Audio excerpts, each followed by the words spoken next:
Good morning, everybody. Bill Lane, Realtor here. I want to talk a little bit more about internalizing stuff and how I certainly do this. I internalize everything. Like any decision made around me was made by a boss or a friend, a family member, whatever. If it's not something that I agree with, then we tend to internalize that and assume that that person made that decision with the express intent of screwing us over, right? When that's totally not the case. They make the decision because they felt it was the best thing for them. Had absolutely nothing to do with you, most likely.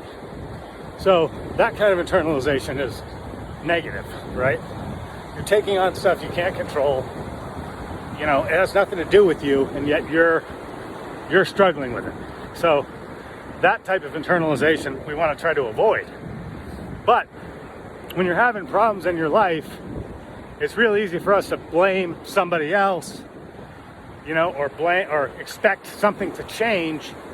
You know, we'll just complain and complain and complain until something changes, which it never will, right? Rather than taking action ourselves. If your boss has a certain type of personality and does things a certain way, guess what? He's not going to change. He's not going to change. He's always going to be that way. So if it's his company, you're the one who has to take action and move. If you're going to whine and bitch and be unhappy for 2-3 years or longer or whatever at a miserable job, that's on you. Don't expect your boss to change. He's not going to. Even if he's totally wrong, you know, the chances of him changing his behavior to appease you are slim to none.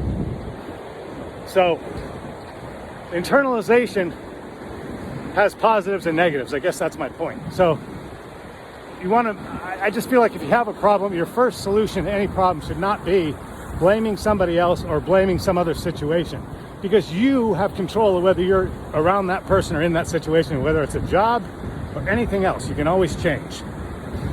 So I guess the moral of the story is we are responsible for our own happiness. And if you're unhappy, it's on you to take action. You know, so you need to internalize that. If you're unhappy, you need to internalize that problem and say, how can I solve it? How can I make myself happy? What do I need to do? How can I take action? Sitting back and saying, oh, I wish they would do this and this would change. It's not going to happen, people. It's just not. So anyway, that's my 2 cents. I have to beat that into my head all the time, so I thought I'd share it. But it's important to remember that no matter how unfair it is or how stupid the decision they made is, whatever, if you're not in control of that decision, it's on you to get out of the situation where those decisions are being made that you don't like. Because they're not going to change the way they think and the way they act and the way they live their lives. That's just how they are. So anyway, think about internalization and when it's good to do it and when it's not.